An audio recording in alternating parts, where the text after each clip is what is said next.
안녕하세요,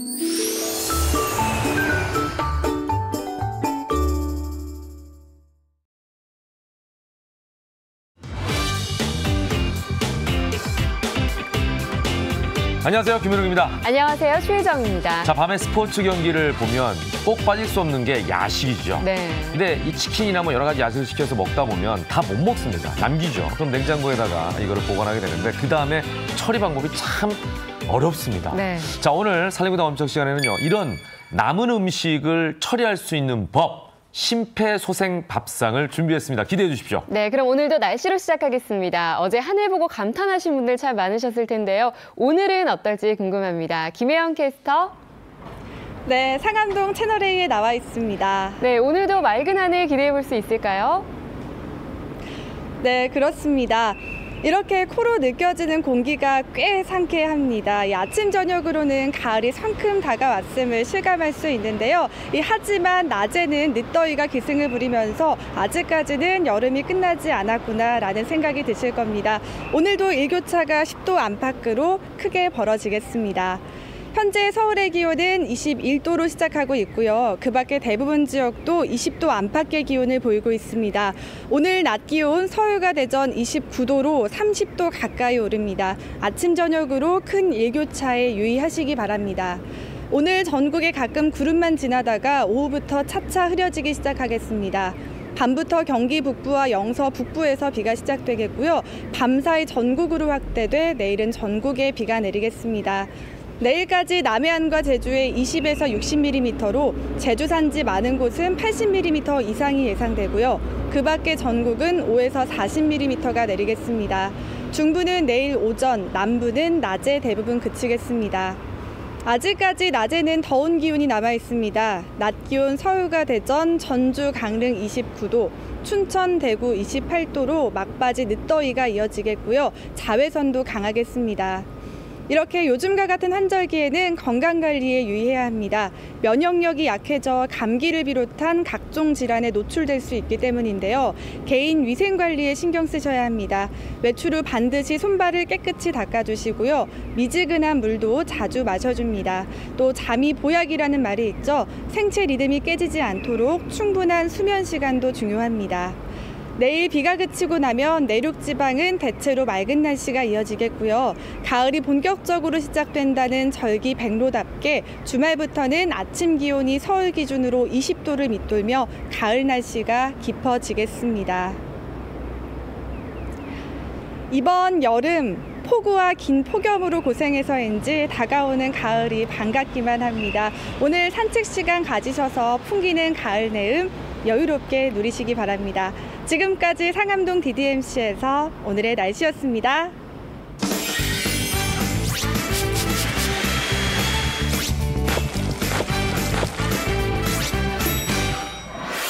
주부들에게 알짜배기 생활정보를 전해드립니다. 살림구단 엄지척 시간인데요. 네. 다들 뭐 공감하실 거예요. 저희 집도 찌개를 한번 끓이면 네. 처음엔 너무 맛있습니다. 근데 그쵸. 찌개를 끓이면 한꺼번에 다 못 먹잖아요. 맞아요. 그다음에는 재탕하게 되고 또 재재탕하게 되고 이러면은 찌개 맛이 왜 이렇게 변하는지 모르겠어요. 맞아요. 네. 사실 매일 같은 음식을 먹는 것만큼 또 지겨운 게 없거든요. 그렇죠. 그래서 오늘은 남은 음식을 아주 맛있게 활용하는 방법 네. 준비했습니다. 먼저 오늘의 주제 함께 보시죠.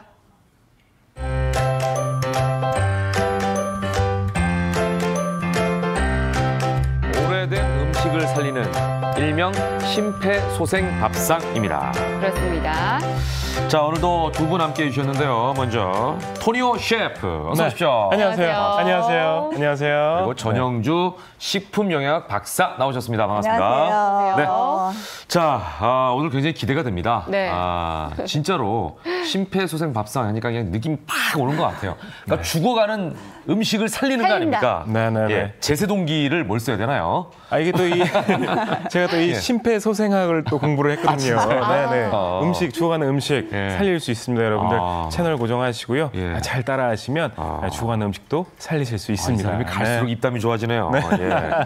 자, 오늘은 진짜 그 주간 음식으로 새 밥상을 차려주신다고 하니까 굉장히 네. 기대가 됩니다. 이러면은 요즘에 사실 그 밥상 물가도 오르고 그렇죠. 가정 경제가 어려운데 버리는 거 없이 알뜰하게 이렇게 사용할 수 있지 않을까 이런 기대감을 갖게 되네요. 자, 그럼 먼저 어떤 음식으로 심폐소생이 됐는지 저희가 굉장히 궁금한데, 그러면은 일단은 음식들 자체가 많이 남겨져 있기 때문에 이게 이제 밥상으로 새로 태어나는 거 아니겠습니까? 맞아요. 저도 너무 바쁘다 보니까 사실은 반복해서 계속해서 주게 돼요. 네. 가족들이 정말 맛없어서 행복해 보이지 않게 되는데 심폐소생 정말 기대되네요. 그러니까요. 전 박사님도 집에서 음식 많이 남기시죠? 저도 뭐 2, 3일, 뭐 3, 4일 어떤 때는 반복해서 같은 음식을 줄 수밖에 없게 되는 거예요. 네.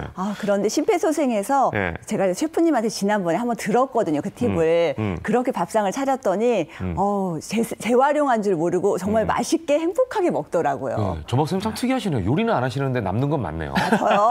얻어가잖아요. 여기저기서 많이 얻어요. 예. 자, 그러면 네. 한번 이런 거 하나 여쭤볼게요. 일단 네. 팁으로. 우리 집 같은 경우도 이제 밥을 하다 보면 비슷할 것 같아요. 밥이 딱딱하게 굳어버리는 경우가 있잖아요. 네. 그쵸. 안 먹으면. 네. 이제 보통 저희는 전자레인지에 너무 많이 돌려가지고 굽는 경우도 있거든요. 이런 거 네. 어떻게 다시 살리죠? 제가 안 그래도 이 김현옥 씨가 그 저녁 때 찬밥 먹고 집 몇 번 나오셨다고 네. 들었던 적이 있었던 것 같은데요. 네. 이 찬밥 주시면 네. 남편분들 집 나갑니다. 근데 그렇게 집 나갔던 남편들 다시 불러드릴 수 있는 그리고 또 5년 정도 젊어지는 부활의 밥으로 만드실 수가 있습니다. 네네네. 그것도 오늘 준비가 돼 있다는 얘기인가요? 그럼요. 초반부터 얘기 안 하겠다? 네. 알겠습니다. 자, 그러면 이제 은뚜껑에 이제 여러 가지 지금 그 음식들이 이제 덮여져 있는데 저게 뭔지 굉장히 지금 궁금해 보입니다. 이런 거 나중에 여러분께 공개를 해드리면서 어떻게 탄생했는지 직접 눈으로 보여드리겠습니다.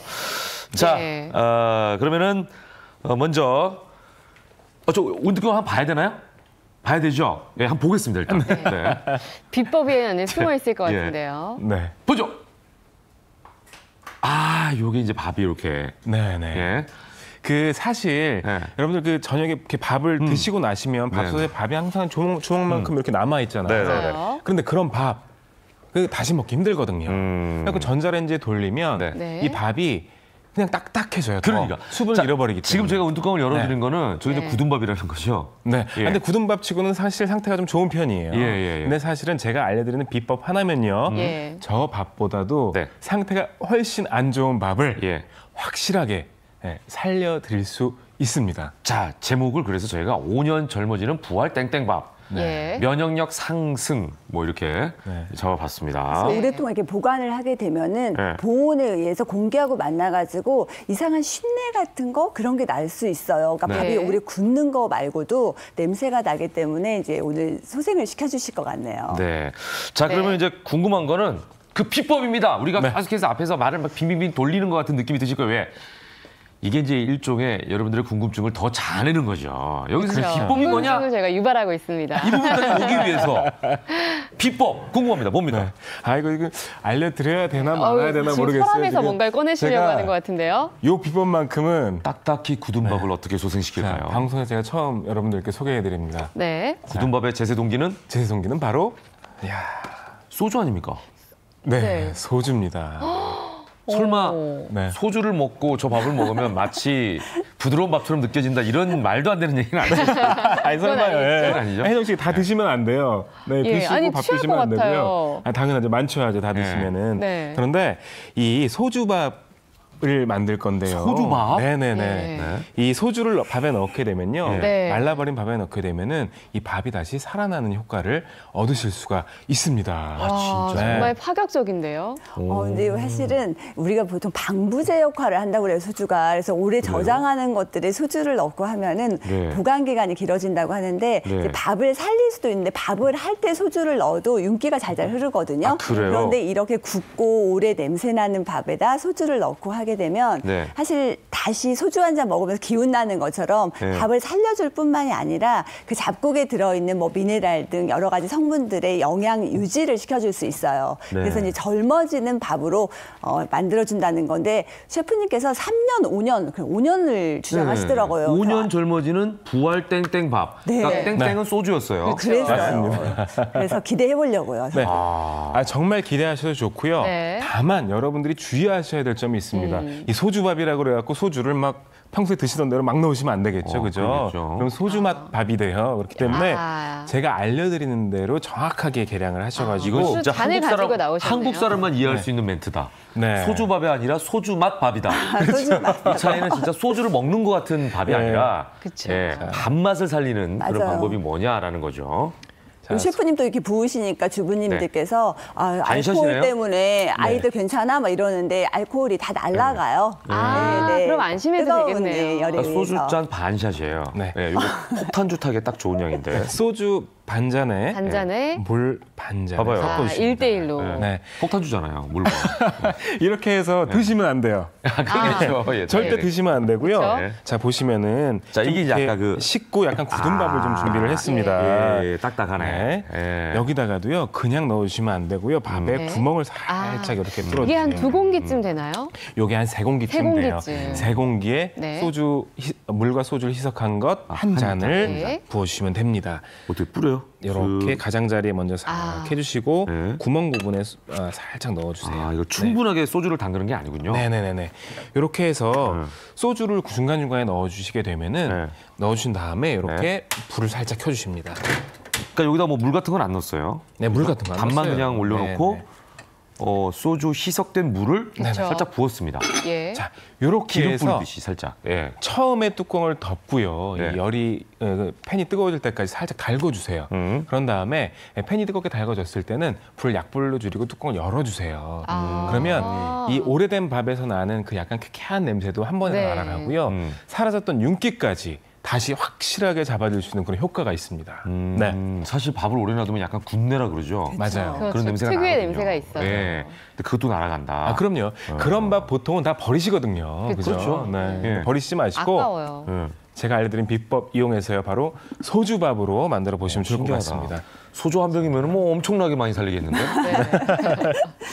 그러니까 이 소주도요. 먹고 남은 소주, 물론 이제 남기실 일은 없겠지만 남은 소주 버리지 마세요. 버리지 마시고 살짝 물이랑 섞어서 이렇게 오래된 밥을 다시 회복시키는 방법으로 사용하시면 더욱더 유용하게 쓰실 수가 있을 것 같습니다. 네, 자 이렇게 해서 일단 처음에 끓이고 끓이는 게 아니죠 지금? 끓이는 게 아니에요. 네, 팬이 이렇게 뜨겁게 달궈주는 느낌이 나요. 그러면은 자 뚜껑을 열어주시고요.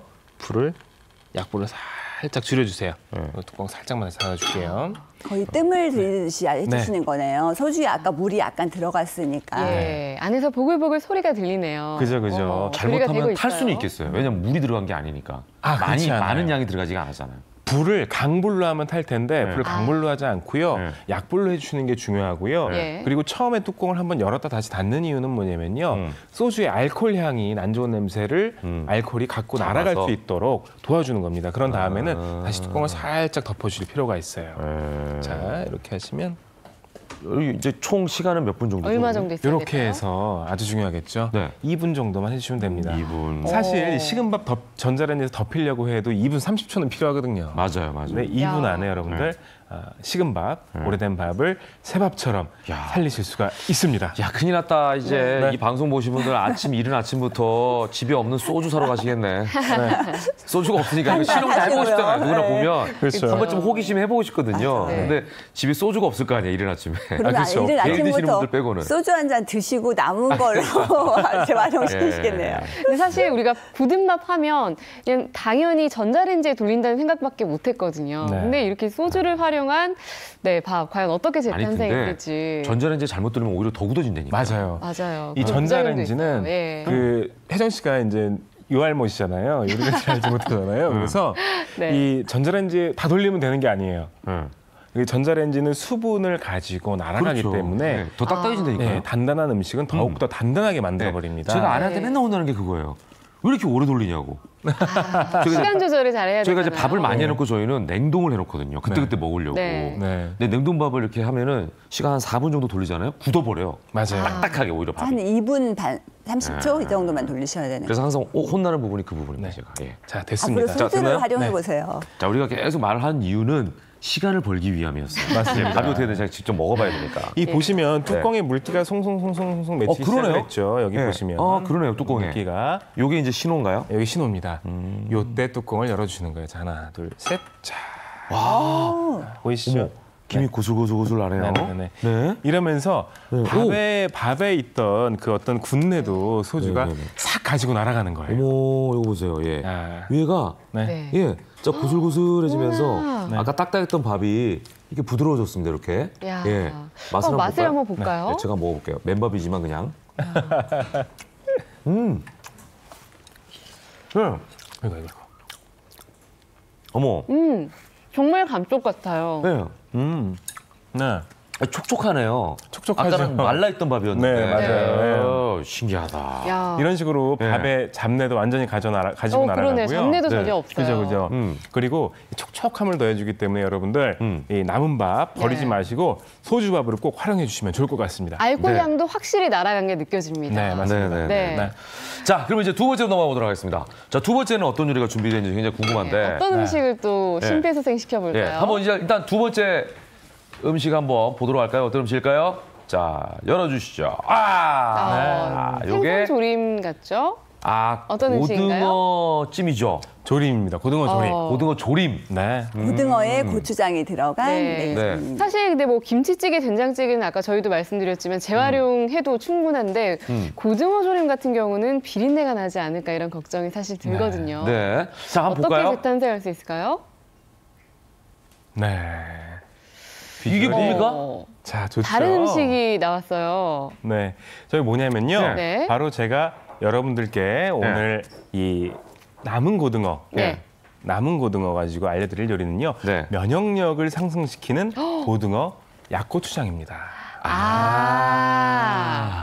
자, 그렇다면 이번에 고등어 우리가 이제 조림 같은 경우에는 먹다가 오래 놔두면은 진짜 이게 뭐라 그럴까요? 거의 뭐 소태 같다 그럴까요? 맞아요. 짜지고. 예, 거기다가 이 모양도 보기에도 사실 먹기 싫을 정도의 그 비주얼이 되거든요. 처음에 그 느낌이 아니에요. 근데 이걸 다시 재탄생시키는데 비법이 바로 비법 지금 공개하면 안 되는 거죠? 아니에요? 아니에요? 많이 좋으시네. 이 비법이 여러분들 이거 진짜 이것도 역시나 여기서 처음 알려드리는 비법인데요. 보통은 이 고등어 말고도 참치라든지 다른 흰살 생선을 이용해서 약고추장을 만들기도 합니다. 그런데 이 남아있는 고등어는 비린내가 강해서 사실은 이 고추장으로 만들기 쉽지가 않거든요. 그렇죠. 그런데 이 고등어의 비린 맛을 잡을 수만 있다면 그 어떤 생선보다도 아주 맛있는 약고추장을 만드실 수가 있습니다. 그래서 그 비법을 가지고 오셨다는 건데요. 네, 갖고 왔어요. 저는 저 고추장이 비법인 줄 알았더니 아니네요. 아니에요. 근데 비법을 살펴보기 전에 아까 면역력을 강화시켜주는 고등어 고추장이라고 했어요. 근데 고등어 고추장 어떻게 면역력 강화에 좋은 걸까요? 사실 이제 고등어가 왜 우리 식탁에 자주 오르는 국민 생선이잖아요. 그럼요. 뭐 두뇌 건강에도 좋고 뭐 염증 완화를 시킨다는 뭐 DHA, EPA 아마 오메가3 지방산 많이 들어보셨을 엄청 거예요. 많이 들어봤죠. 풍부하게 들어있는 식품이고 단백질이 정말 양질로 들어있어요. 근데 이 단백질은 외부 세균, 바이러스가 나를 공격할 때 저리 물러가, 꼼짝마 이러면서 나를 지켜줄 수 있는 그 면역 세포의 원료가 될 수 있다는 거예요. 그래서 면역력 강화에 좋은데 고추장이 또 발효식품이잖아요. 그래서 유익한 균들이 많기 때문에 내 몸을 진짜 지켜주는 면역력 상승에 아마 심폐소생이 될 것 같네요. 그러네요. 사실은 저는 참치 같은 건 비린내가 안 나니까 캔참치 같은 걸로 해서 담백하죠. 고추장 참치, 고추 참치, 참치 고추장 이걸 만들어 본 적은 있어요. 근데 고등어는 이건 진짜 생각만 해도 이거 비리면 못 먹는데 아예 고추장까지 버리는 거 아니야? 이런 이제 염려가 되거든요. 빨리 비법 좀 공개해 주세요. 이게 알려드리면 안 되는데 이거 참 이거 이번에는 주머니에서 뭔가 주섬주섬 꺼내서 주머니에서 꺼내시는데 비법은 고등어를 맛있게 주머니에다 쏟아서 바로 사랑입니다. 뭐야? 이렇게 하시면 안 되고요. 이분이 연기를 배워왔네. 비법 알려드릴게요, 제가. 고등어 비린내도 확실히 잡고요. 맛있게 만들 수 있는 방법인데요. 그 비법은 바로 녹차 티백입니다. 녹차 티백? 이건 너무 흔하게 우리가 다 가지고 있는 거잖아요. 다 집에 있는 건데. 사실 고등어뿐만이 아니라 대개 남아있는 생선이 있다면 비린내가 나는 생선. 비린내가 안 나도 돼요. 약간 조금 이렇게 잡내가 나는 생선이 있다면 이 녹차 티백을 우린 물에 한번 살짝 고등어를 데쳐주세요. 그러면 고등어의 잡내를 혹은 생선의 잡내를 완전히 잡고 먹고 맛있는 요리로 재탄생시키실 수가 있습니다. 네. 녹차는 또 어떤 성분이 있나요?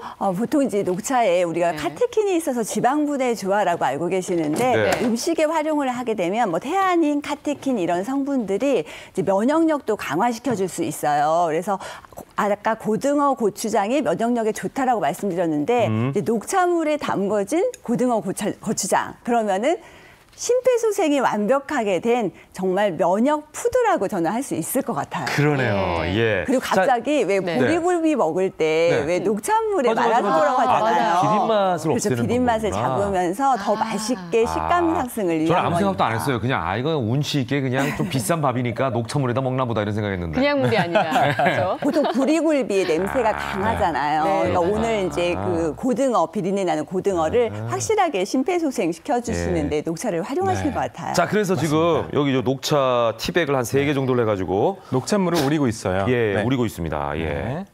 자, 이걸 우리고 있는데 이걸 가지고 이제 어떻게 활용을 할까요? 자, 녹차물을 우려냈으면 녹차는 조금 빼주셔도 돼요. 네, 여기까지 빼주시고요. 네. 자, 녹차 우린 물에 고등어 지금 살만 발라서 준비를 했어요. 이게 이제 그 아까 그걸 그럼 씻었겠네요. 네네네. 고등어 찜이나 조림 같은 경우 이제 씻어내고 그것만 지금 발라낸 거예요. 발라냈습니다. 얘를요. 그렇죠. 고추장으로 먹으려면 뼈를 발라야겠네요. 이렇게 녹찬물에 살짝 데쳐주시는 거예요. 이렇게. 도망가지 않도록 잘. 네, 이렇게 해서 살짝 데쳐주시면요. 이 녹차가 이 고등어의 잡내를 완전히 잡고 사라집니다. 어디 제가 확인해봐도 됩니까? 네네. 살짝 그러니까 완벽하게 사라졌다라고는 말할 수 없지만 훨씬 나아졌나요? 살짝 나나요, 살짝. 정말 솔직하시네요. 네. 아니, 완벽한 사람 제가 거짓말 어떻게 합니까? 완전하게 사라지진 않아요. 하지만 여러분들 80% 정도는 잡아줄 수가 있습니다. 시청자가 저를 믿으시겠어요? 그렇네요. 네. 자, 아니, 그러니까 제 생각에 이렇게 한 번 더 담궈도 될 것 같아요. 꽤 좀 더 오랫동안. 사실은 조금 더 끓는 물에다가 이렇게 데쳐주시는 게 좋은데 그게 낫겠다. 네, 물이 지금 완전히 끓지 않았죠. 이렇게 해서 그럼 원하시는 데까지 한번 데쳐주시고요. 이렇게 해가지고 이렇게 데쳐주시고요. 네, 데쳐주세요. 저는 좀 더 완벽하게 하고 싶어요. 네. 그리고 이제 양념장을 한번 만들어 볼까요? 네, 이렇게 해서 이제 준비한 재료를 넣고 볶아주시기만 하면 되는데요. 재료 준비는 이렇게 한번 해봤습니다. 그 버섯, 그리고 양파, 대파, 다진 대파, 그리고 다진 마늘, 고추, 그리고 생강, 다진 생강. 그리고 뭐 통깨, 참기름은 나중에 좀 뿌려줄 거고요. 여기 쌀뜨물, 고추장까지 넣어주도록 하겠습니다. 그리고 여기에 매실청 약간 또 넣어줄 거예요. 예, 근데 쌀뜨물이 있는 이유는 뭔가요? 이게 고추장을 뭐로 만드는지 아세요? 고추장은 고추로 만드는 거 아닙니까? 뭐 당연하죠. 근데 뭐가 들어가는 줄 아세요, 고추장에? 고추장에 쌀가루. 그렇죠. 그죠? 쌀가루가 들어갑니다. 야, 진짜 최혜정 씨는 모르는 게 많다. 제가 다른 분야에 관심이 많아가지고. 어떤 분야에? 시청자들의 궁금증을 아주 잘 해결해주고 있어요. 그렇죠. 시청자 여러분을 대변하고 있어요. 나 정말. 자, 이렇게 고추장에는 이제 쌀가루나 이런 찹쌀가루들이 들어가는데 이 전분 쌀뜨물을 넣어주게 되면은 이 고추장의 찰기가 더 띄게 만들어주고요. 그리고 이 고등어랑 다른 요리로 요리를 했을 때는요. 더욱더 이렇게 감칠맛을 높여줍니다. 그리고 훨씬 더 담백해요. 자, 이렇게 팬이 달구어졌으면 먼저 기름 살짝 둘러주시고요. 저는 열심히 지금. 언제까지 하실 건가요? 비린내가 사라질 때까지 할 겁니다. 사실 끓는 물에 잠시만 데치시면 되는데 지금 저희가 생방송인 관계로 물이 끓고 있지 않고 있어요. 끓지 않고 있어요. 그러니까 봐요. 정확하게 말씀해 주셔야죠. 끓는 물에다 하면은 비린내가 확실하게 사라진다. 알겠습니다. 녹차 끓인 물. 자, 여기에 양파. 자, 이 양파가 들어갔고요. 됐습니다. 제대로했네 이제. 물기는 잘 털어주세요. 이건 다 약한 불인가요? 지금 강불에 볶고 있어요. 처음에 볶아주실 때는 강불에 볶아주셔야지 훨씬 좋습니다. 자, 양파를 볶아서 향을 올려주셨으면 여기에 바로 물기 뺀 고등어를 투하해주세요. 자, 물기 다 뺐어요. 투하? 제가 넣을게요. 투하? 지금 이제 비린내 안 나요? 다 넣으면 안 되고 여기서 한 절반 정도만 그럴까요? 자, 이렇게 됐습니다. 이렇게 물기를 딱 빼니까 마치 참치 같아 보이네요. 그러네, 진짜. 맞아요. 어머, 진짜 뼈를 발라놓으니까 이게 고등어인지 참치인지 모르겠네요. 냄새가 안 나면 잘 모르겠네요. 이렇게 해서 한 번 더 바싹 볶아주시면은 고등어의 잡내가 한 번 더 날아갑니다. 그리고 여기에 버섯, 표고버섯, 새송이, 뭐 느타리 어떤 버섯이든 넣으셔도 상관없어요. 자, 이렇게 볶아주시고요. 네. 여기에 뭐 대파도 넣어주시고요. 다진 양념들. 네. 그리고 다진 마늘, 생강, 나는 그리고 고추까지. 고추 다진 거. 칼칼한 맛이 좀 나줘야겠죠. 청양고추 좀 넣으면 좋으시네. 자, 이거 뭐. 이렇게 넣고 바싹 볶아주세요, 바싹. 자, 그리고 기름이 좀 부족한 것 같으면 기름도 살짝 둘러서. 또 이 버섯 같은 경우는 또 기름하고 잘 어울리거든요. 궁합이 좋아요. 네. 이렇게만 해도 맛있을 것 같아요. 냄새가. 여기다가 고추장을 넣어도 좋겠지만 순간적으로 밥을 부어가지고 아까 그 우리 살림밥. 살림밥을 넣어가지고 볶아버리면 맛있겠다. 맞습니다, 맞습니다. 그리고 하다 보니까 아까 그 우리 저 찬밥 소생술을 했잖아요. 네네. 거기에다가 소주를 붓는 대신에 녹차 티백을 갖다가 하면 어떨까 이런 생각도 살짝 들었어요. 그럼 녹차 냄새가 향이 싹 나면서. 맞아요. 녹차나 식초를 활용해도요. 그 소생이 약간 가능해요. 그죠? 네, 어느 정도. 근데 이제 알코올 성분이 좀 있으면 좋겠다고 하니까 이제 소주가 더 유용할 수는 있겠죠. 다시 한번 이런 부분 짚어드리고요. 네. 자, 이번에는 자, 이렇게 고추장을 넣고 고등어 고추장이 지금 이제 완성이 되고 있습니다. 저어주십니다. 그리고 여기에 마지막으로 쌀뜨물 약간 넣고요. 맛이 너무 궁금해지네요. 네, 자, 그리고 매실청을 넣어줍니다. 김치가 살죠. 네. 그리고 여기에 참기름. 이건 뭐 그냥. 이건 뭐 소생이 아니라 정말 생선 발라먹기 싫어하는 그 자녀분들 위해서 오히려 사랑으로 만들어줄 수 있는 그런 메뉴가 되겠어요. 이렇게 해서 이제 약불로 살짝 줄여주시고요. 이건 뭐 죽어가는 고등어가 아니라 썩은 고등어는 맛있겠는데요? 가장을 좀 하면. 네. 자, 이렇게 조림성할게요. 매실청은 이제 기호에 맞게. 기호에 맞게 넣으시면 됩니다. 자. 이렇게 해서 끝! 볶아주시면 고등어 약고추장 끝! 완성입니다. 야, 이거 좀 제가 먹어봐요. 네, 드셔보세요. 너무 궁금합니다. 밥이 준비가 돼 있습니다. 너무 뜨거운 건 아닐까요? 아니, 괜찮아요. 뜨겁지 않아요. 밥에 살짝 넣어서. 아니야, 일단 이것만 먼저 봐야죠. 네. 자.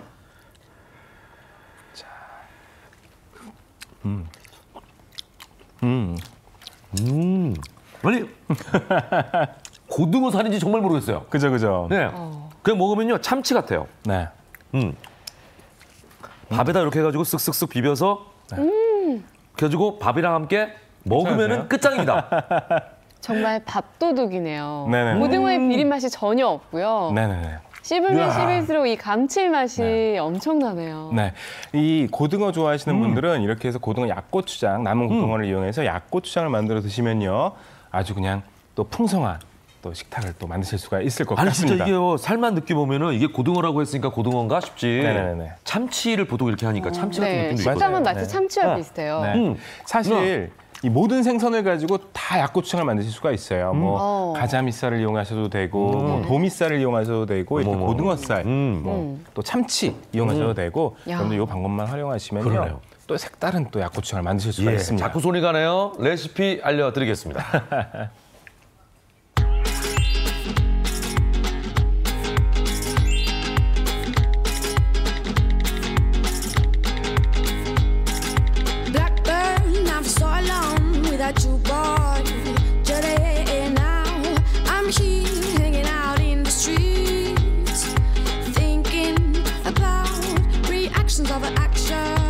자, 마지막으로. 이번에 어떤 음식을 심폐소생하나요? 자, 이번에는요. 또 공개 한번 해야죠. 뭡니까? 자, 이번에 제가 여러분들께 심폐소생해드릴 음식은요. 바로 치킨! 치느님. 네, 치느님입니다. 네, 우리 얼마 전에 월드컵, 올림픽 축구bom에서 많이 먹었었잖아요. 아시안게임. 그럼요. 아시안게임. 네네네. 아니, 사실은 치킨 굉장히 많이 드신다고. 너무 좋아하죠. 요리를 잘 안 하시니까. 치킨 먹는 음식이 많아요. 치킨을 사다가 놓으면 또 남아요. 맞아요. 안 남는 분들도 계시겠지만 남는 분들도 많잖아요. 치킨을 어떻게 재탄생할 수 있을까요? 한번 볼까요? 자, 보시죠. 이게 뭐죠? 자, 오늘 제가 여러분들께 알려드릴 요리는요.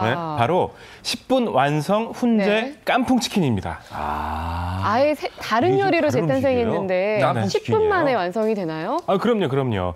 그리고 지금 보시면 아시겠지만 훈제라는 말을 썼잖아요. 이 훈제, 훈연 사실은 다 같은 말이에요. 근데 원래 훈제를 하려면은 이 연기를 내서 뭐 70도씨, 80도씨의 온도에서 천천히 이렇게 익혀주는 거거든요. 이 집에서 할 수 있어요? 반나절 이상. 집에서 할 수 있냐고요? 없죠, 당연히. 그러니까.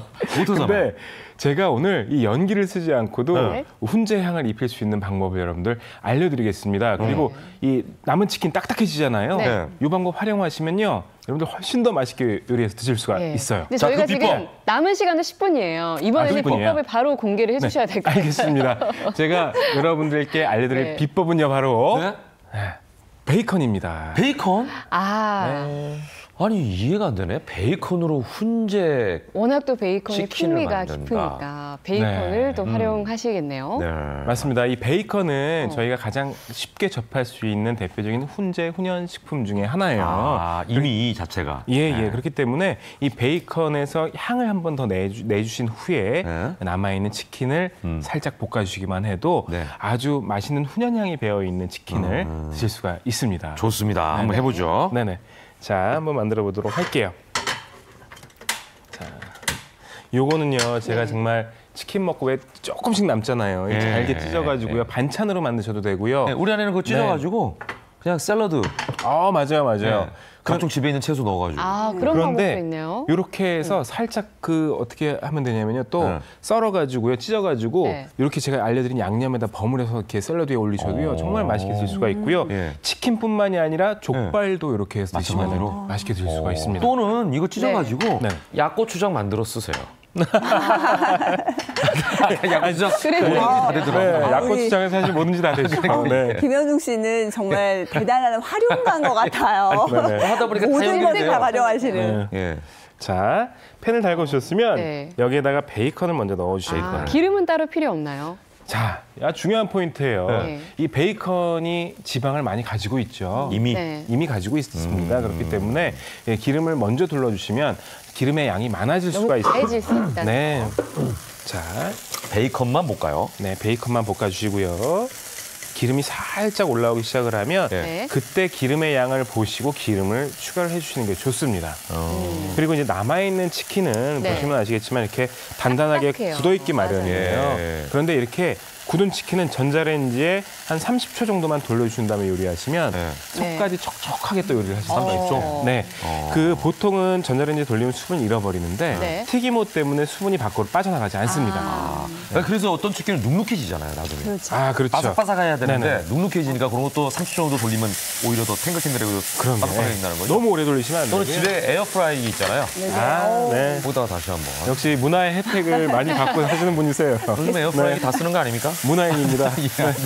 거기다 해가지고 약간 바삭한 상태로 넣어라. 맞습니다. 그리고 기름 살짝 둘러주시고요. 그럼 이제 베이컨 향이 막 올라오기 시작해요. 이 베이컨도 계속 같이 이제 여기 활용하는 거죠? 그럼요. 여기에 양파. 지금 이제 베이컨을 활용하셔가지고 베이컨의 어떤 향으로 훈제를 하시는 것 같은데요. 사실 이제 그 시청자분들께서 그렇게 생각하실 수 있어요. 치킨에도 지금 기름이 배어 있는데 베이컨에서 나오는 그 기름이 나쁜 거 아니야? 이제 그러시거든요. 셰프님께서 양파, 대파, 뭐 좋은 것들 다 넣어주셨어요. 그러니까 중국인들이 기름 음식을 많이 먹는데도 양파를 몇 끼 먹으니까 심혈관 계시나 발병률이 굉장히 낮다 그러거든요. 그래서 베이컨 기름 활용하실 때 야채를 듬뿍 넣으시고 양파, 대파 등 매운 양의 그 식품을 넣으시면 걱정 없이 콜레스테롤 조절까지 건강을 챙기실 수 있습니다. 심지어 아까 록차트도 있었잖아요. 녹차 한번 우려가지고 이렇게. 김현욱 씨 계속 활용하셔서 아마 댁에서는 모든 거 들어갈 것 같아요. 저희도 대파와 양파 충분히 넣었고요. 지금 넣으시는 건 뭐죠? 지금 파 다진 겁니다. 다진 파까지. 지금 저기 혜정 씨가 이걸 보고 대파라고 이야기하셨는데 이거 샐러리 아니에요? 대파가 아니라 샐러리입니다. 아치 대파 비슷하게. 그렇죠. 여러분들 대파도 넣으셨고 샐러리도 넣으셨고. 초록색이 대파가 아니에요? 샐러리입니다. 여러분들. 양파, 샐러리, 파 다진 거 이렇게 들어가요. 이렇게 넣어주시고요. 그리고 생강도 살짝 넣어주세요. 그리고 여기에 고추기름. 고추기름이 들어가요. 깐풍기는 살짝 매워야 돼요. 중식이니까. 이 매운 향 올라올 수 있으니까 조심하세요. 자, 이렇게. 매운 향이 올라온 거 한번 해줘야죠. 해치! 그리고 여기 간장 약간. 네. 굴소스. 굴소스가 들어가는군요. 네. 굴소스 들어가면 웬만하면 맛있더라고요. 그렇긴 하죠. 네. 그리고 또 오래된 치킨일수록 향이 다 날아가서 굉장히 심심할 수 있는데 이렇게 풍부하게 재료를 넣어주면 또 맛이 확 달라지겠네요. 맞습니다. 그리고 맛술 살짝 넣어주고요. 네. 향을 또 잡아주고 마지막에 물. 네. 그리고 설탕으로 단맛 살짝 내주시고요. 살짝. 그리고 여기에 고추, 홍고추, 청고추까지 넣어주세요. 색감까지 살려줬습니다. 여기 쑥 볶은 다음에 이게 이제 팬이 중국 팬이 훨씬 편하겠네요. 뭐 있으시면은 어떤 팬이든 상관없습니다. 치킨을 썰어서. 자, 썰어서 안쪽에가 이제 양념이 배야겠죠. 그렇죠. 이렇게 썰어 넣으시면은 빠르게 익히실 수가 있어요. 아니 그리고 뭐 이건 익힐 필요가 없잖아요, 솔직히. 그렇죠. 이미 다 뭐 튀겨가지고 익혀져 있는 상태니까. 양념만 배어들게 도와주시면 됩니다. 그러니까요. 여기 막 냄새가. 여기 치킨은 여러분들 남은 치킨 절대 버리지 마시고요. 아마 전 세계에서 치킨 소비량이 우리나라가 최고가 아닐까 싶을 정도로 치킨을 좋아하시잖아요. 그러게요. 이렇게 해서 어느 정도 볶아주면 될까요? 자, 이렇게 해서요. 그 양념이 살짝 묻어날 정도만 볶아주시면 됩니다. 일단 냄새가 너무 좋다. 자, 이때 맛이 궁금해집니다. 이렇게 해서 살짝만 끓여주실게요. 그리고 물을 중간중간에 조금 부어주셔야지 안까지 촉촉하게 익히실 수가 있습니다. 그렇죠. 저희가 치킨에다가 물을 먹다 남은 치킨이니까. 그렇죠. 치킨이 자기가 이제 물을 좀 머금어야 또 이 열기에 의해서 익어지니까. 네, 맞습니다. 치킨 가게 주인분들께서 오늘 새로운 메뉴를 하나 개발하셔가지고 그 메뉴판에 올리실 것 같네요. 잘 뱄습니까? 네. 좋습니다. 그래요? 이렇게 해서 저희가 설탕간만 조금 더 할게요. 자, 설탕간으로. 그냥 그 맛이 있으니까 고유에. 네, 깐풍 치킨은 좀 달짝지근해야 맛있거든요. 뭐 취향 따라서. 이제 드셔보십시오. 스푼도 채 안 돼서 여기다 좀 이렇게 모양새를 내야 되는 거 아닙니까? 완성됐습니다. 근데 한번 먹어볼게요, 제가. 사실 이 맛있는 음식하고 모양 낼 시간이 어디 있어 먹어야지.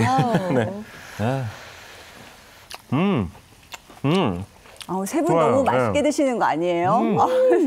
살아났죠? 정말 훈제향이 느껴져요. 아까 저희가 초반에 베이컨을 넣었잖아요. 뿐만 아니라 샐러리라든지 그 채소의 그 특유의 향들 있잖아요. 잘 어우러지네요. 네, 맞습니다. 여러분들 그냥 이렇게 남은 치킨 있을 때 버리지 마시고요. 이렇게 채소 썰어 놓고요. 뭐 버섯도 넣으셔도 돼요. 이렇게 양념 제가 알려드린 양념 비법 넣고 이렇게 볶아 드시면 다시 살릴 수 있는 재생 요리 가능하십니다. 자, 레시피 마지막으로 보겠습니다.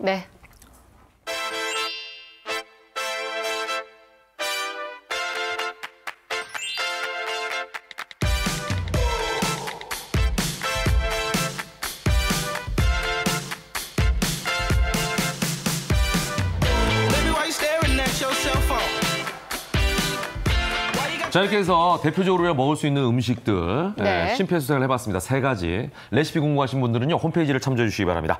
자, 오늘 살림의 지혜를 나누신 두 분 고맙습니다. 감사합니다. 자, 쿡방과 먹방은 여전히 대세인데요. SNS에 올라오는 음식 사진들을 보다 보면 요즘 음식 트렌드를 우리가 알 수가 있죠. 네, 맞습니다. 그래서 오늘은요, SNS를 타고 입소문난 맛집들을 찾아봤습니다. 함께 가보시죠.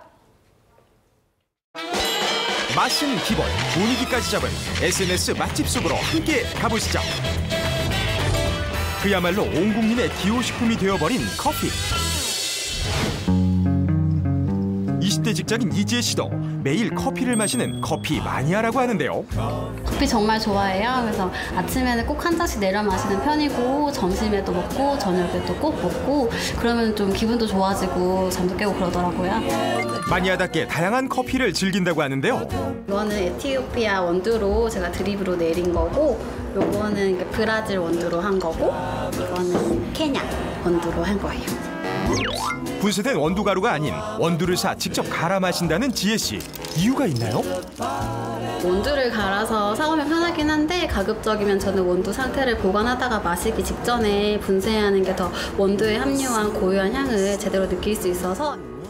또한 원두는 밀폐 용기에 담아 상온에 보관하는 게 더 좋다고 합니다. 직접 원두를 갈아 마실 정도로 커피를 좋아하는 그녀가 최근 푹 빠진 커피가 있다고 하는데요. 드립으로 내린 커피를 우유와 섞어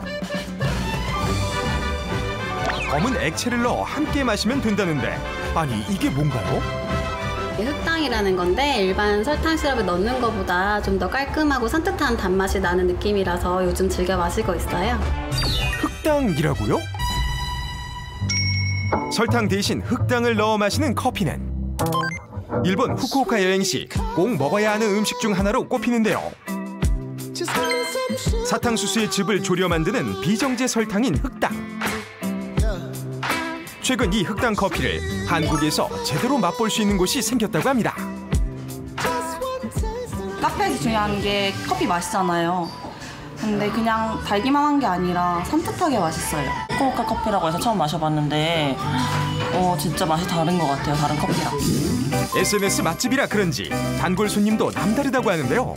흑당 커피라는 걸 처음 알게 되었는데 굉장히 맛있더라고요. 요즘에는 흑당 커피 먹으러 이제 홍대에 자주 오고 있습니다. 단골 손님의 정체는 SNS 스타 이다령 씨. 대세 맛집 제대로 인증하네요. 그렇다면 너도 나도 반한다는 커피 맛의 비밀 한번 파헤쳐볼까요? 먼저 커피의 기본이 되는 원두의 양이 중요하다고 합니다. 흑당 커피에 들어가는 우유랑 흑당 시럽 그리고 에스프레소 커피의 세 가지의 조화를 이루기 위해서 그 커피의 양이 이제 18g이 들어가는 거거든요. 진한 에스프레소에 풍미를 높이는 흑당 시럽을 넣고 고소한 우유까지 넣어주면 완성. 근데 일반 설탕과 흑당 어떤 점이 다른가요? 흑당은 사탕수수액을 짜내어서 졸여진 원당 그대로의 형태를 이야기를 하는데요. 흑당의 영양 성분은 각종 미네랄과 비타민 그리고 혈액 속에 있는 콜레스테롤을 흡착해서 몸 외로 체외로 배출시켜주는 식이섬유가 풍부하게 들어가 있는 비정제 설탕입니다. 보다 건강하게 마시는 한 잔의 여유. 괜히 SNS 대세 커피가 아니었네요. 저 지금 후쿠오카에 있는지 한국에 있는지 모르겠어요. 요즘 화제가 되고 있다는 맛집을 찾아간 제작진. 인스타에 바로 올려야지. 사진 찍어야지. 너도 나도 사진 찍기 바빴던 메뉴의 정체는 바로 곱창. 중독되는 맛? 그런 좀 있는 것 같아요. 한 번 맛보면 헤어나올 수 없다는 마성의 곱창구이. 와, 정말 맛있겠다. 이렇게 맛있어 보이는 곱창을 그냥 먹을 수는 없겠죠.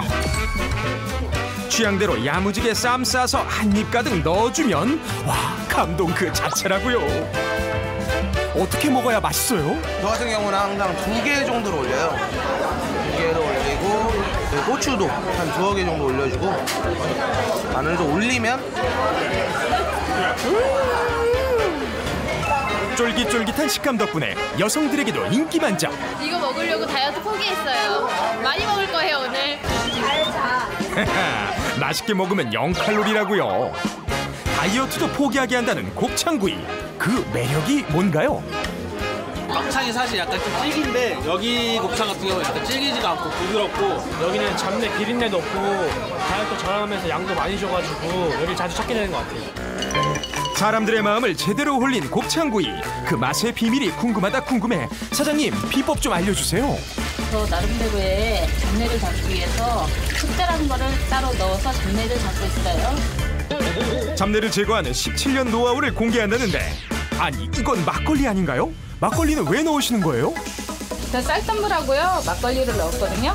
돼지가 원래 잡내가 좀 많이 나잖아요. 그래도 이 두 가지가 제일 연육작용도 되고 어떤 잡내도 잘 잡히고 그래서 저는 계속 이렇게 해왔어요. 쌀뜨물의 전분과 막걸리의 발효 성분은 고기의 식감을 살리고 잡내를 잡아준다는데요.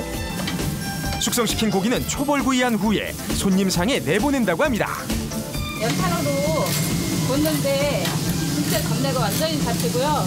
불량도 띄워지고 그래서 참 맛있더라고요. 그래서 계속 이렇게 연탄을 해서 쓰고 있어요. 막창구이는 연탄의 초벌에 은은한 불맛을 느낄 수 있다고 하는데요. 여기에 히든 카드 양념장까지 발라주면 끝! 색깔 예뻐요? 곱창볶음도 빼놓을 순 없겠죠. 각종 채소들을 듬뿍, 당면도 듬뿍 올려주고 여기에 순대까지 넣어주면 순대곱창볶음이 완성된다고요. 이건 무슨 메뉴인가요? 막창 먹을까 곱창 먹을까 고민할 필요도 없습니다. 뭘 먹을지를 막 메뉴가 고민이 되는 거예요. 그러다 보니까 제가 이거 한 가지씩 따로 해드리면 같은 판에 나왔으면 좋겠다 싶어갖고 시작했는데 반응이 너무 좋아요. 메뉴 걱정은 이제 그만. 두 가지 메뉴를 동시에 즐길 수 있으니 맛보는 재미도 2배. 주문하신 막창 양념구이 나왔어요. 찰떡궁합 부추와 함께 먹으면 금상첨화. 흥이 절로 나죠? 너무 감칠맛 있고 너무 맛있어요. 담백하고 또 양념이 잘 묻어나 있어서 오면은 너무 좋아하실 것 같아요. 언제나 즐거운 맛의 세계. 여러분도 맛의 매력에 푹 빠져보세요.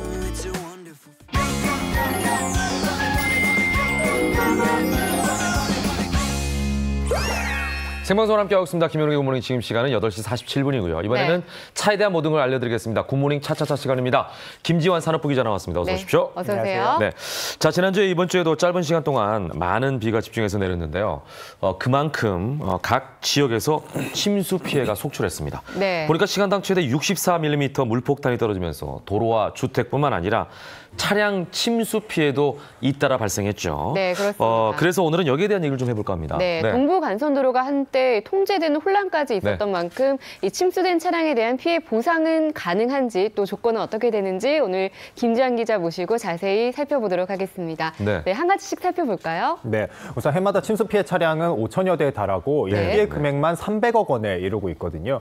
아파트 지하 주차장이라든지 하천 둔치 그리고 도로 등에 세워뒀던 차량들이 침수돼서 이 물에 둥둥 떠다니는 모습들을 아마 많이 보셨을 것 같아요. 네. 그래서 오늘은 자동차 보험사에서 말하는 침수에 대한 정의는 이 흐르거나 고인 물, 그리고 역류하는 물, 그리고 범람하는 물, 그리고 바다나 강에 차량이 빠져 잠긴 경우에 해당하는데요. 네네. 오늘은 자동차 침수를 당했을 때 자동차 손해보험에 가입한 사람들 중 어느 정도의 범위까지 보상을 받을 수 있는지 한번 알아보도록 하겠습니다. 그러니까요. 실제로 저도 자동차 보험을 들었지만 이런 경우에 예를 들면은 침수 피해를 위해서는 자연재해 보험을 따로 들어야 되나? 뭐 이런 궁금증들이 굉장히 많았었거든요. 궁금증이 있어요. 예, 나는 이거 괜히 손해 보는 거 아니야? 뭐 이런 생각들이 있으니까 한번 자세히 살펴보죠. 첫 번째는 뭔가요?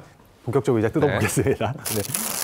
네, 첫 번째로는 이 주차한 차가 침수된 경우입니다. 제일 억울한 경우죠. 그렇죠. 나는 그냥 주차해놨을 뿐인데 어느 날 나왔더니 내 차가 막 물에 둥둥 떠다녀요. 얼마나 억울해요. 그런 경우이기 때문에 보상을 받을 수가 있습니다.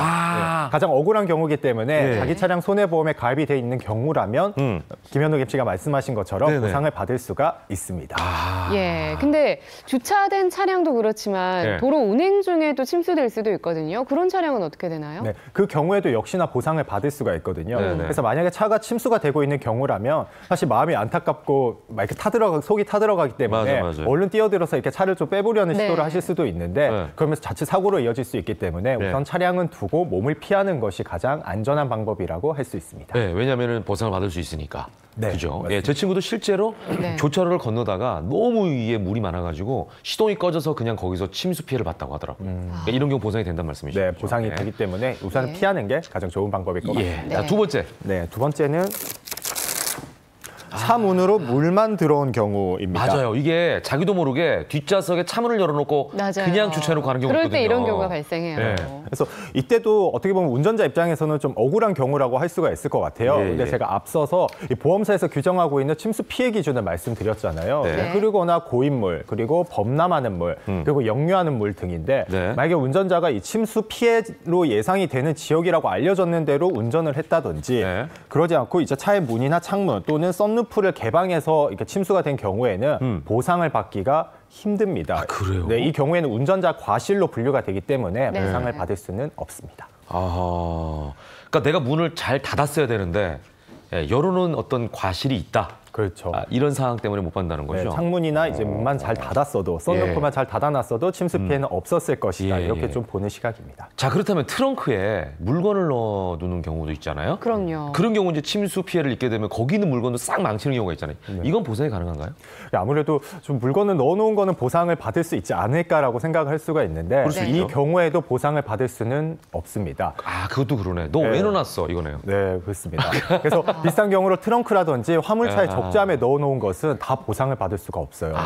그러니까 차 자체에 대한 보상은 되는데 내가 뭔가 인위적으로 넣어놓은 거는 그 사람이 한 행동이기 때문에 못 받는다 이렇게 이해하면 되겠네요. 그럼 폭우가 예상되면 짐부터 우선 빼는 게 좋겠네요. 네. 그리고 또 기중품 같은 거는 차에다가 두지 않는 것이 가장 좋은 방법일 것 같습니다. 그러네요. 자, 세 번째 넘어가겠습니다. 네. 세게 떼세요, 세게. 침수된 차를 수리 폐차하는 경우예요. 네. 이렇게 침수로 차를 수리, 폐차하는 경우에는 보상을 받을 수 있을까요? 아니면 없을까요? 네. 자, 과연 저는 없다고 생각하는데요.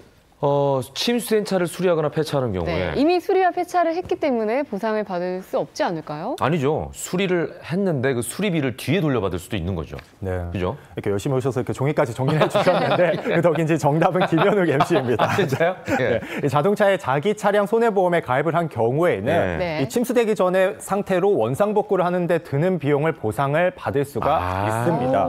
네, 그런데 이 경우에는 이 사고 발생 지점의 차량 가입 한도 내에서만 보상을 받을 수 있기 때문에 이 차량 가입 시에 추가하지 않은 부품에 대해서는 보상을 받기가 좀 힘들 수도 있어요. 그래서 이 부분을 확인을 하시는 게 좋습니다. 그러니까 폐차하는 경우도 마찬가지로 보상을 받는 거죠. 네, 보상을 받을 수 있습니다. 자, 그렇다면은 보상금, 보험금 보상을 받을 때 가장 이제 우려되는 게 받은 다음에 보험료 할증 아니겠습니까? 할증이죠. 그 다음에 이제 받은 건 좋은데. 야, 이거 받은 게 할증이 그대로 되면 고스란히 또 내가 부담을 하게 되는 거죠. 그렇죠. 그래서 이렇게 뭐 받아도 사실 마음이 많이 불안하잖아요. 근데 이제 할증 같은 경우에는 이 경우에 따라서도 다르고 이 보험사에 따라서도 다르기 때문에 어떤 경우에 얼마가 할증이 된다고는 좀 구체적으로 말씀을 드리기는 힘들 것 같아요. 그래요? 근데 보험료 할증의 기준은 아무래도 운전자 과실에 있거든요. 그래서 만약에 운전자가 사고를 좀 대비할 수 있는 상황이었는데도 무리하게 운행을 했다든지 이런 경우에는 보험료가 할증이 될 수가 있습니다. 그래서 예를 들어서 이 정상 주차되어 있는 차가 이 태풍이나 홍수 그리고 해일 등으로 침수가 된 경우에는 운행 중 경우라든지 그리고 어떤 지역을 지나기 전에 그 당시에만 해도 물이 불어나지 않았는데 갑작스럽게 물이 불어난 경우라든지 그리고 태풍 지역을 운행하던 중에 낙석이 떨어져서 차가 망가졌다든지 하는 경우에는 피해 보상을 받을 수가 있습니다. 하지만 할증은 없는데 이 경우에 1년간 보험료 할인은 유예가 되고요.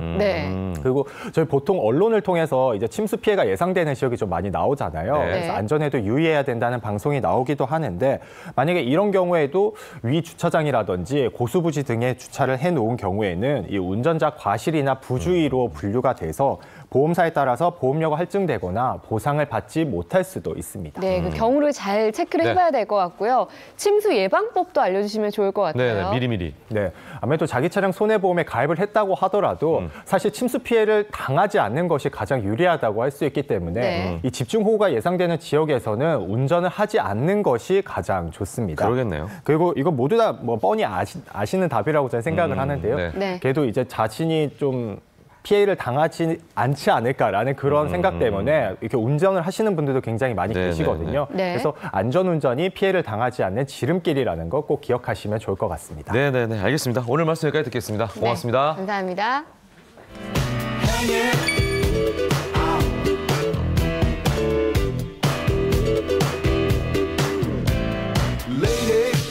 Put on your best dress. Let's put your moves to the test.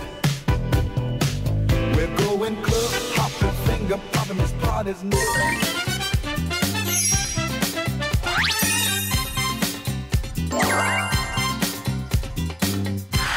여러분의 궁금증을 해결드립니다. 모시는 Q&A 시간. 정철진 칼럼니스트 나오셨습니다. 어서 오십시오. 네, 안녕하십니까.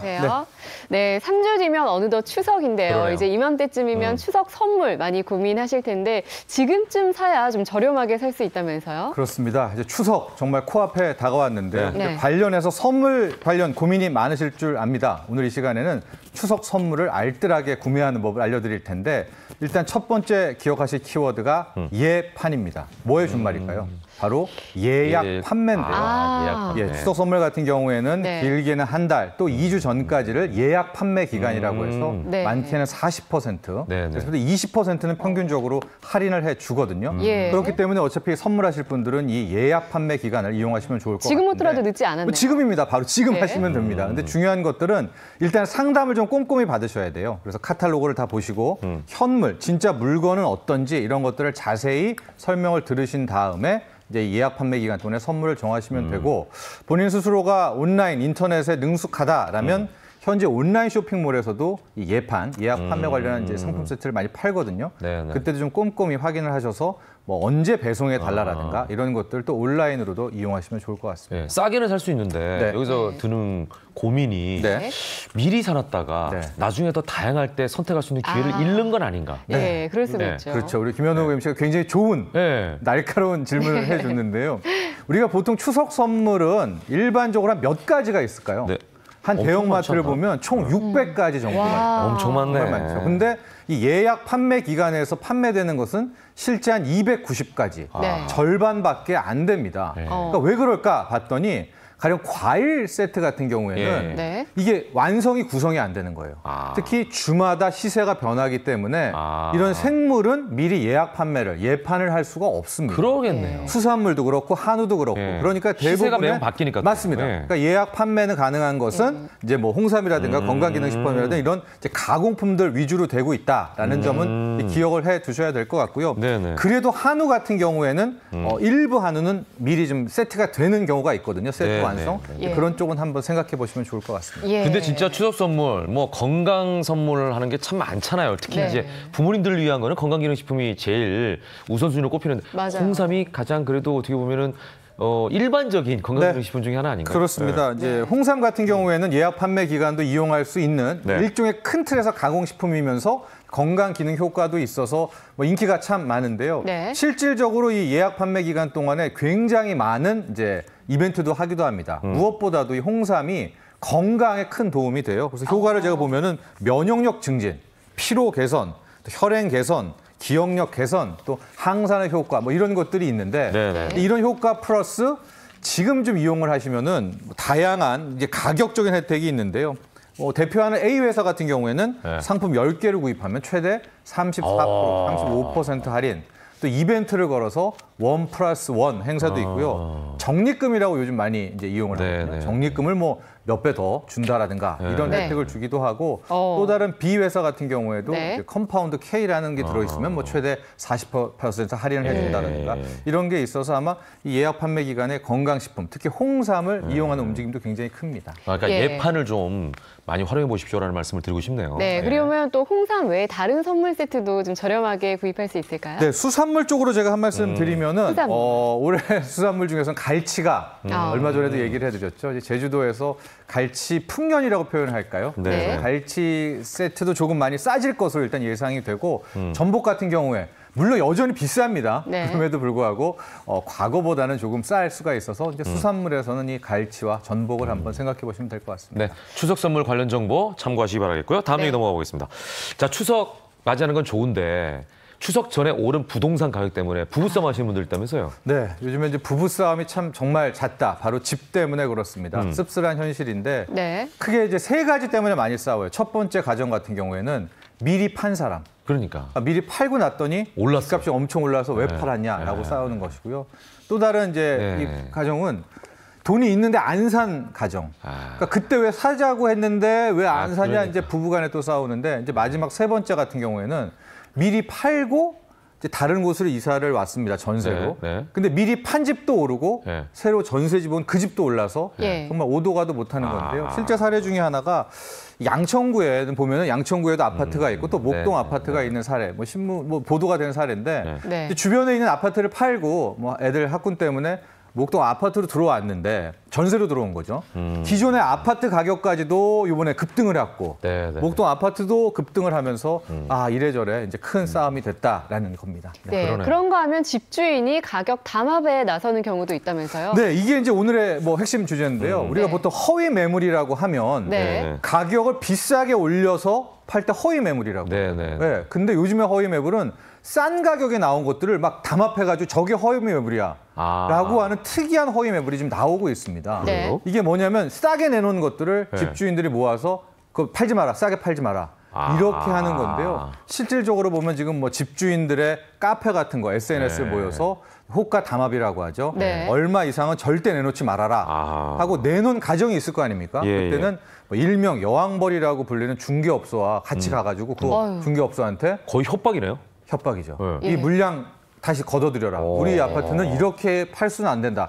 이런 것들이 굉장히 많고요. 또 그런 싼 가격이 나오면 이거 허위 매물이야 해서 막 처분하고 있는 이게 지금 집값 폭등의 이면이기도 한데 이렇게 집주인들의 호가 담합 또 중개업소 간의 알력 이런 현황을 일단 영상으로 준비해 봤거든요. 한번 보시죠. 최근 마포의 한 아파트에 붙은 공지글입니다. 인근 부동산 중개업소들이 담합해 시세보다 낮게 판다고 주장합니다. 일부 주민 모임은 아파트 가격 하한선을 제시하며 물건을 내놓을 특정 중개업소까지 추천합니다. 또 다른 아파트 주민은 더 비싸게 파는 외부 부동산에게 물건을 주자는 글을 인터넷에 올렸습니다. 부동산 중개업자들은 억울하다는 반응입니다. 세금이 된다고 좀 떨어집니다라고 얘기해서 호재가 되면 팔렸다고 그러더라고요. 그 정도 금액이 팔렸나 아니면 더 낮아도 팔렸나 그때 봐야 하는 거예요. 주민들이 오히려 가격을 높게 부르는 부동산을 골라 매물을 몰아준다고 호소합니다. 그런 거에 한 10kg 쭉 나가서 8억 1,000원에 올렸네. 단체 카톡방에 들어가서 거기다 다 물건을 주라고 한단 말이에요. 일부 아파트에서는 시세를 높이기 위해 인터넷에 낮은 가격으로 올라온 매물을 허위 매물이라고 신고하기까지도 했는데요. 이 때문에 지난달 허위 매물로 신고된 건수는 조사 이래 역대 최고치를 기록했습니다. 하지만 국토부는 이런 집단 행동을 처벌할 법적 근거가 없다고 설명합니다. 상처라는 거? 이게 어느 거예요, 그래? 집값 급등이 공정한 거래를 망가뜨리고 있습니다. 채널A 김남준입니다.